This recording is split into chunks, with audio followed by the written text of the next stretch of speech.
ഗോപാല, എന്താ സാർ? ആരെങ്കിലും വിളിച്ചിരുന്നോ? ഇല്ല. ആ, രണ്ടുപേര് വന്നിരുന്നു. പത്രക്കാരാ.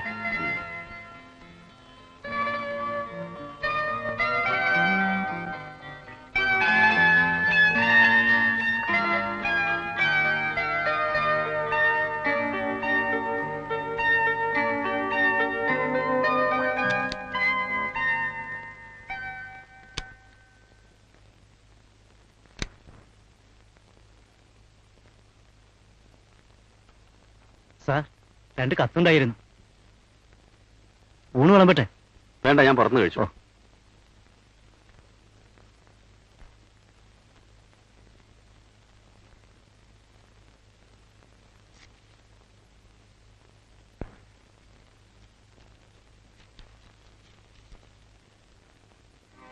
പ്രിയപ്പെട്ട വിശ്വനാഥ,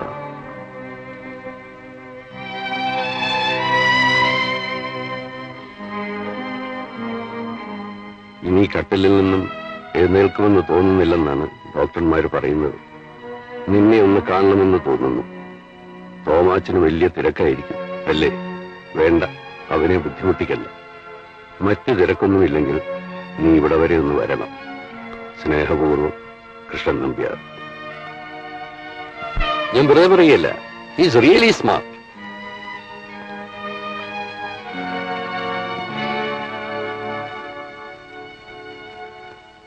He does everything. ഞാനിപ്പോ പരിചയപ്പെടുത്തി തരാം. വിശ്വനാഥ സാറെ, ക്ലൈമാക്സ് കലക്കണം കേട്ടോ, നന്നായി. വിശ്വനാഥ, ഞാനിപ്പോ പറയാം.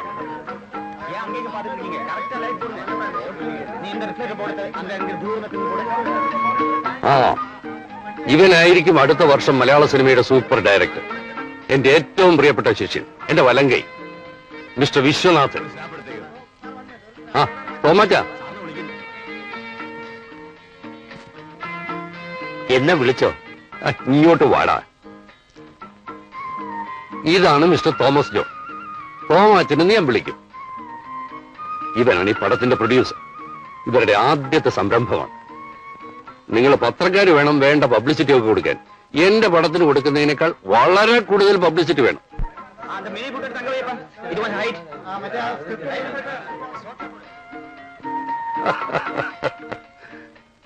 Shot ready sir. ചെല്ലു വിശ്വ. സാറ് തന്നെ ആദ്യത്തെ ഷോട്ട് എടുക്കണം. എന്റെ ജീവിതത്തിലെ ഏറ്റവും വലിയ ആഗ്രഹമാണ്. വേണ്ട വിശ്വ, ഞാൻ നിൽക്കുമ്പം നീ തന്നെ വേണം ആദ്യത്തെ ഷോട്ടിന് സ്റ്റാർട്ട് പറയാം. അത് കഴിഞ്ഞ് ഞാൻ പോവും. അല്ലെങ്കിൽ ഇവര് പത്രക്കാരെ എഴുതി പിടിപ്പിക്കും നീയല്ല ഞാനായി ഇത് സംവിധാനം ചെയ്തതെന്ന്.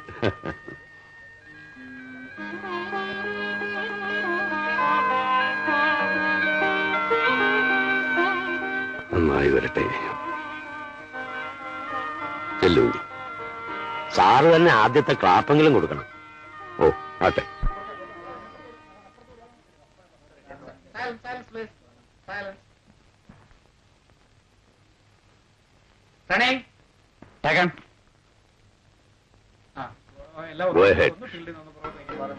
സാർ, ഇപ്പൊ നമ്മൾ എടുക്കാൻ പോകുന്ന സീനിനെ പറ്റിയാണെന്ന് പറയാം.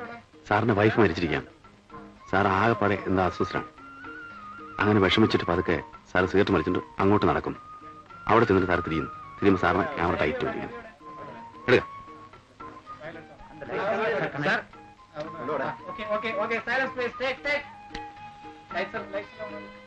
സാർ എടുക്കാം. Sir camera action. ട്രോളി.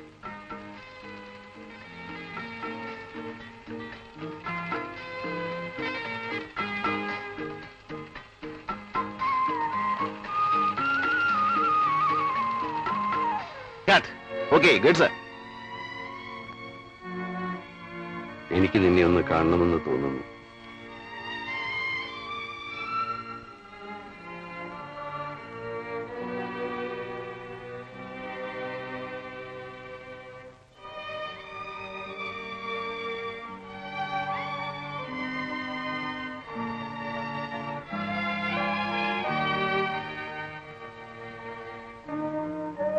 നീ എന്താ ഒന്നും മിണ്ടാത്തത്?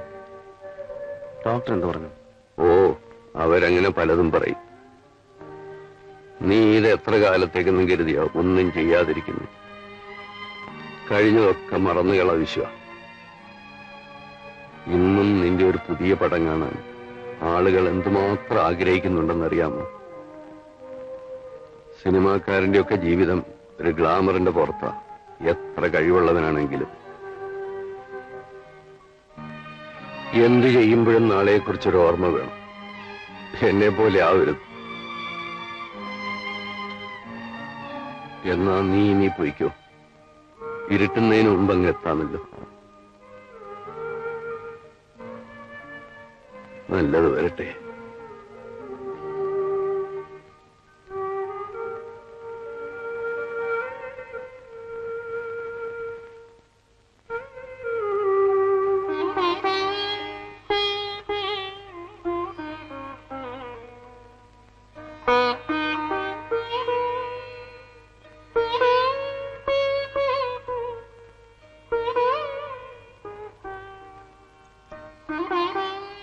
ഞാൻ ഇറങ്ങാണ് ചേച്ചി. കാപ്പി കുടിക്കാതെയോ? കാപ്പി കുടിച്ചിട്ട് പോയാ മതി. ഒന്നും വേണ്ട. വാസനയുടെ ജോലിക്കാരും വല്ലതായോ? അപേക്ഷ അയക്കലും ഇന്റർവ്യൂ ഒക്കെ മുറയ്ക്ക് നടക്കുന്നു. കൃഷ്ണൻകുട്ടി അവിടെ പോയി?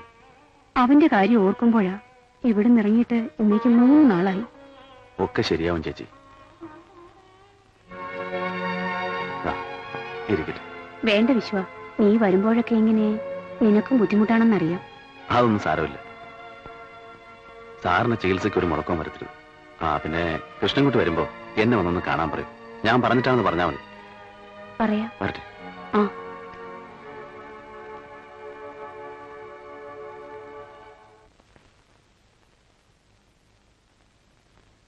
നീ എന്താ വിശ്വ ഇങ്ങനെ മൂഡ് ഔട്ട് ആയിരിക്കുന്നത്? ഒന്നുമില്ല. തോമാച്ച, താനാ നമ്പ്യാർ സാറിന് കാര്യമായിട്ടൊന്ന് സഹായിക്കണം.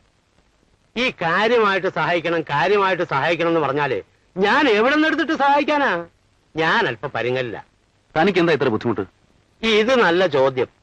നീ സംവിധാനം നിർത്തിയ പിന്നെ ഞാൻ എടുത്ത പടങ്ങളെല്ലാം പൊളിവ. ഞാൻ തന്റെ ബാനറിൽ സംവിധാനം ചെയ്ത 10 സിനിമകൾ തനിക്ക് ലക്ഷക്കണക്കിന് രൂപ ലാഭം ഉണ്ടാക്കി തന്നിട്ടില്ലേ? അതിൽ നിന്ന് ഒരു 50,000 രൂപ നമ്മുടെ തൊഴിൽ പഠിപ്പിച്ച ഗുരുവിന് കൊടുത്താൽ എന്താ? അത് ശരി. ഞാൻ ഏതാണ്ട് ലക്ഷവും കോടിയും ഒക്കെ വാരിക്കൂട്ടിയെന്നാ നിന്റെ വിചാരം. ലാഭം ഉണ്ടായിട്ടുണ്ട്, ഇല്ലെന്ന് ഞാൻ പറയത്തില്ല. ലാഭത്തിന്റെ ഇരട്ടിയല്ലേ ചെലവ്. ഓരോ പടത്തിന് 8-10 ലക്ഷം രൂപയാ ചെലവ് പബ്ലിസിറ്റിക്ക് വേണ്ടി.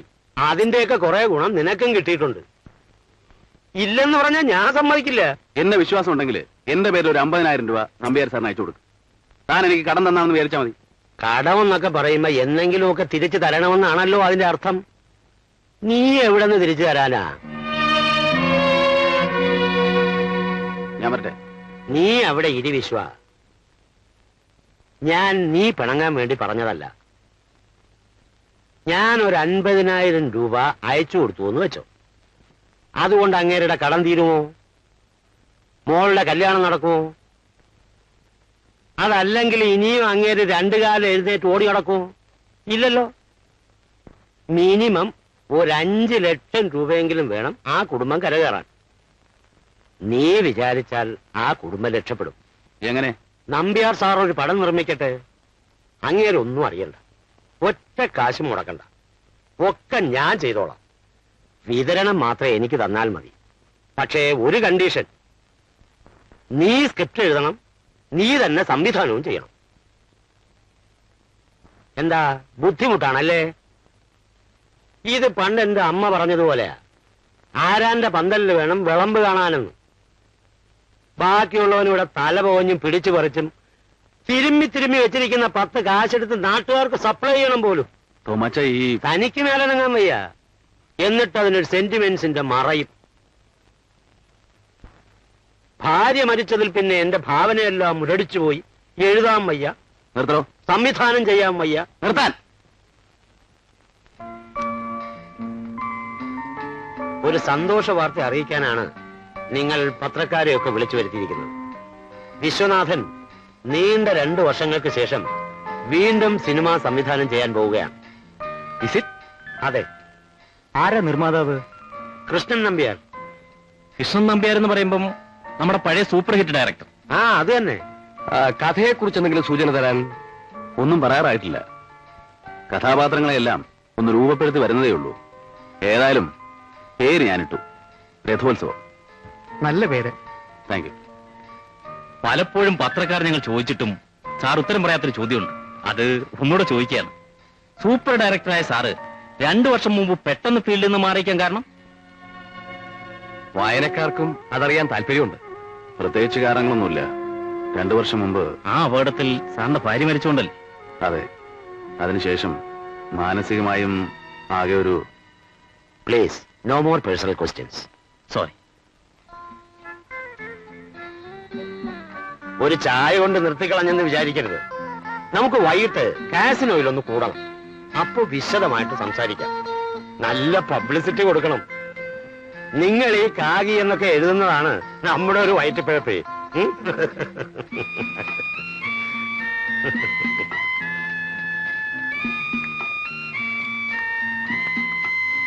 വിശ്വനാഥൻ സാറ് തിരിച്ചു വരുന്നത് ഇപ്പോഴത്തെ സൂപ്പർ ഡയറക്ടർ വിജയകുമാറിന് ഒരു ക്ഷീണമായിരിക്കുമല്ലോ. അവന്റെ ആപ്പീസ് പൂട്ടും. വിശ്വനാഥന്റെ പേര് കേൾക്കുമ്പോ അവന് പനിക്കും. മതിയടോ പരദൂഷണം. ഞാൻ ഉള്ള കാര്യമല്ലേ പറഞ്ഞത്. ഈ പടം നമ്മളൊരു വാരും.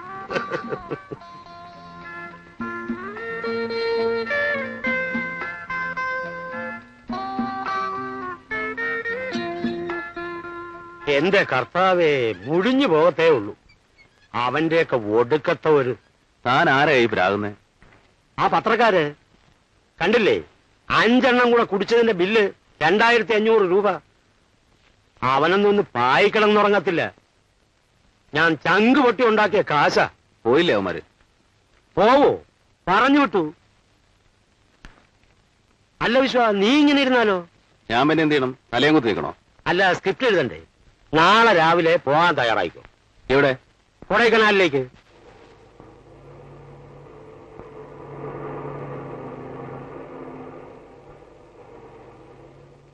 ചന്ദ്രനോട് ഞാൻ എല്ലാം പറഞ്ഞിട്ടുണ്ട്. പരിചയപ്പെട്ട് കഴിയുമ്പോ നിനക്കെല്ലാം മനസ്സിലാകും.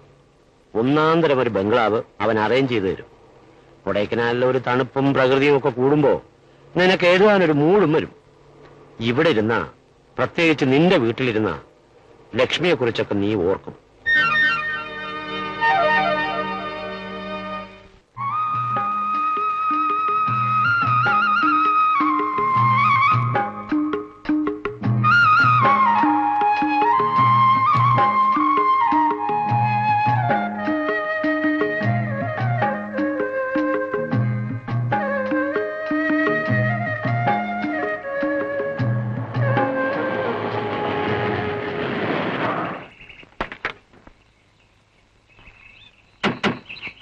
Good morning Viswanathan. Good morning. I am Chandran. അറിയാം. വരൂ. എന്താ വണ്ടി വഴി വല്ലതും കടന്നുപോയോ? ഇല്ല. തോമാച്ചൻ വിളിച്ചു പറഞ്ഞതനുസരിച്ച് രാത്രി തന്നെ എത്തേണ്ടതായിരുന്നല്ലോ. രാത്രി തന്നെ എത്തിയതാണ്. പിന്നെ നിങ്ങളെ വിളിച്ചുണർത്തി ബുദ്ധിമുട്ടിക്കണ്ടെന്ന് കരുതി. എവിടെ കിടന്നു? വഴിയില് വണ്ടി ലോക്ക് ചെയ്ത് സുഖമായിട്ട് കിടന്നുറങ്ങി. മൈ ഗോഡ്, ഈ കൊടും തണുപ്പത്തോ? ഞങ്ങൾ ഉറങ്ങില്ലായിരുന്നു. ഞങ്ങൾ ഉറങ്ങിയപ്പോ 2-2:30 മണിയായി. ഇത് ഭയങ്കര ബോറായി പോയോട്ടോ. സാരമില്ലെന്നേ. ആ വിശ്വനിരിക്കൂ, ഞാൻ പോയി മറ്റേ വീടിന്റെ കീ എടുത്തോണ്ട് വരാം. അധികം ദൂരമുണ്ടോ? 1-1.5 കിലോമീറ്ററേ ഉള്ളൂ. അമ്മേ, നമ്മളെ ആളെത്തി കേട്ടോ. ചായ.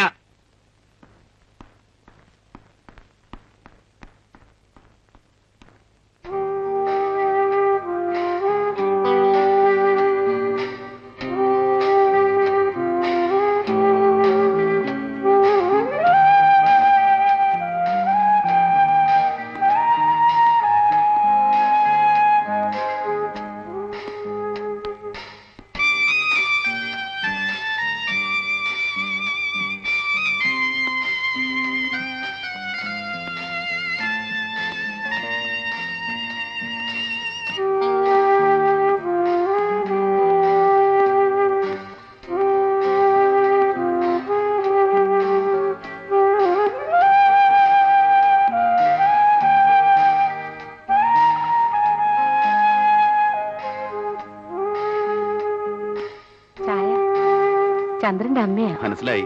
മേനോ സാറില്ലേ? മോർണിംഗ് വാക്കിന് പോയിരിക്കുക. യാത്രയൊക്കെ സുഖമായിരുന്നു. ഓ,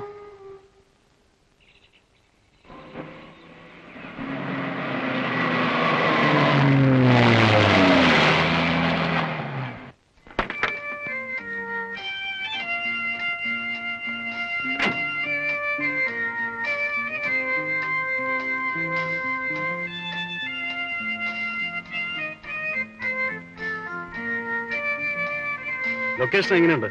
ഇഷ്ടപ്പെട്ടോ? ഫാന്റാസ്റ്റിക്. വരൂ.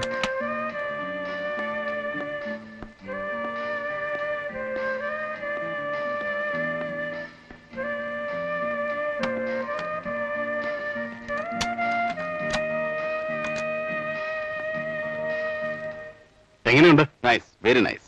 എനിക്കറിയാം ഇഷ്ടപ്പെടുമെന്ന്. നിങ്ങൾ എഴുത്തുകാർക്കും സിനിമാക്കാർക്കും ഇങ്ങനെയുള്ള സ്ഥലങ്ങളിൽ ഇരുന്നാലേ മൂട് വരികയുള്ളൂ. എനിക്കാണെങ്കിൽ ഇതൊക്കെ വിറ്റുപറിക്കുമല്ലോ മദ്രാസിലോ ബാംഗ്ലൂരിലോ പോയാൽ മതിയെന്ന. എന്ത് ചെയ്യാം, അച്ഛൻ സമ്മതിക്കണ്ടേ.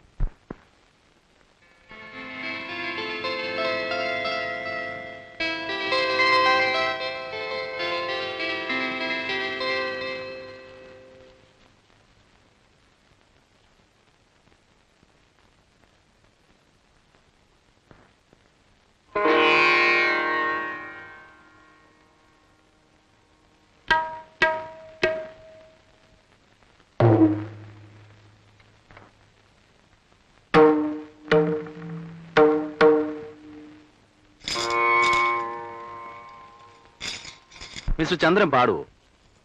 അതെന്താ അങ്ങനെ ചോദിച്ചത്? അല്ല, ഇതൊക്കെ ഒരു ഫാഷൻ വേണ്ടി എടുത്തു വെച്ചായിരിക്കും അല്ലേ? അല്ല, ഒക്കെ ഹരിയുടേതാ. കോളേജ് അടച്ചാ പിന്നെ അവൻ ഇവിടെയാ. ഓണും കാപ്പിയൊക്കെ ഇവിടെ കൊണ്ടുവന്ന് കൊടുക്കണം. സംഗീതത്തിനോട് ഒരു തരം ഡിവോഷൻ പോലെ. ആരായി ഹരി? അത് ഐ എം സോറി, അതൊരു കഥയാണ്. സൗകര്യം പോലെ പിന്നീട് ഞാൻ പറയാം. ആ, വിശ്വാസം വിളിച്ച് ഫ്രഷാ. വീട്ടിലെല്ലാവരും ബ്രേക്ക്ഫാസ്റ്റിന് വേണ്ടി കാത്തിരിക്കും. ഓക്കെ. അജൽ, നായര് പിടിച്ച പുലിവാലാണ് ഞാൻ അവസാനമായി കണ്ട സിനിമ. അതും എനിക്ക് വേണ്ടിയിട്ടല്ല, ഇവളുടെ നിർബന്ധം കാരണം. എന്റെ കൊളീഗ്സിൽ ചിലരൊക്കെ വലിയ സിനിമാ ഭ്രാന്തന്മാരാ.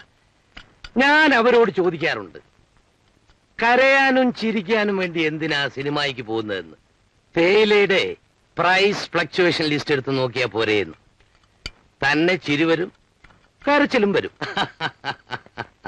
ഇവിടെ പിള്ളേർക്കൊക്കെ വിശ്വന്റെ സിനിമ വലിയ ഇഷ്ടമാ. അതിലെ സംഭാഷണങ്ങളൊക്കെ ഹരിയും ശ്യാമയും കാണാപ്പാടം പറയുമായിരുന്നു. പറഞ്ഞതുപോലെ ശ്യാമ ഇതുവരെ അമ്പലത്തിൽ നിന്ന് വന്നില്ലേ? നടന്നു വരണ്ടേ, കാറ് കൊണ്ടുപോയിട്ടില്ല. ഓഹോ. ആ, എന്നാ എഴുതാൻ തുടങ്ങുന്നത്? നാളെ മുതൽ എഴുതി തുടങ്ങാമെന്ന് വിചാരിക്കുന്നു. ഇന്നൽപ്പം റെസ്റ്റ് എടുക്കണം, വല്ലാത്ത ക്ഷീണം. അപ്പുകുട്ടൻ വന്നില്ലേ ചന്ദ്ര? ഇല്ല, അവനിങ്ങ് വരും. വിശ്വാസത്തിന് വേണ്ടി അറേഞ്ച് ചെയ്ത കുക്ക. അല്പ സംഗീതമുണ്ട്, സൂക്ഷിക്കണം. അവന്റെ സംഗീതത്തിനൊന്നും ചെവി കൊടുക്കല്ലേ, നിങ്ങളുടെ ജോലി മുടങ്ങും. ഞാൻ വരട്ടെ. ആ,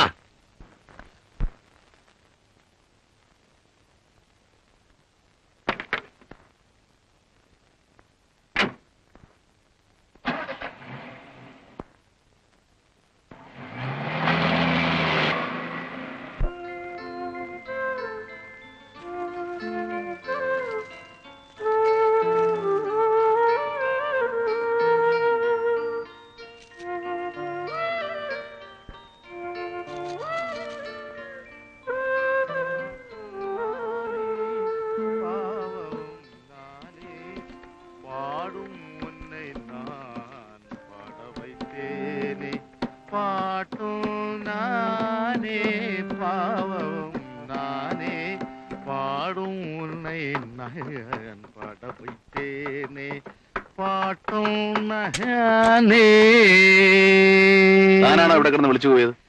വിളിച്ചു പോയിതാന്ന് തോന്നിയല്ലേ? അതെ, അതെന്റെ ആലാപന ശൈലിയുടെ ഒരു ഇതാണത്. അതായത് അതാണ്. എന്തോളമോളങ്ങൾ ഒഴുകുന്നു തിരുനാളം, മന്ദമായ ആത്മാവിൽ ഒഴുകുന്നു കുഞ്ഞോളം. ഞാൻ പാടുമ്പോൾ ശ്രുതി നോക്കാറില്ല, വെച്ച് കീച്ചും. അത് രാഗത്തിന്റെ മൂടാണത്. നിർത്തി. സാറ് ഭയങ്കര തമാശക്കാരനല്ലേ? അല്ല, മുഖം കണ്ടാലറിയാം. താനാണല്ലേ അപ്പുക്കുട്ടൻ? അതെ, ചന്ദ്രൻ സാറ് പറഞ്ഞയച്ചതാ. ദേ, ഉച്ചക്കലത്തേക്കുള്ള ഊണ് വൈകിട്ട് ഞാൻ വെച്ചുതരാം. ആ, എനിക്ക് വല്ലാതെ വിശക്കുന്നു. താൻ പോയി ഊണ് വിളമ്പി. ഇപ്പൊ തന്നെ ഊണ് വിളമ്പിത്തരാം ഞാൻ. തദരീനീ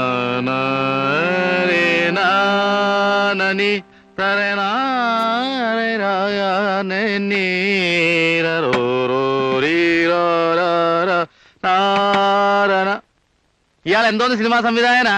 സംഗീതബോധം തീരെയില്ലെന്നാ തോന്നുന്നത്. ഇന്തോളം പാടിയപ്പോ ഇതാണ് ഗതിയെങ്കിൽ എന്റെ ആനന്ദഭരിയും ഭൂപാളം കേൾക്കുമ്പോ എന്തായിരിക്കും സ്ഥിതി?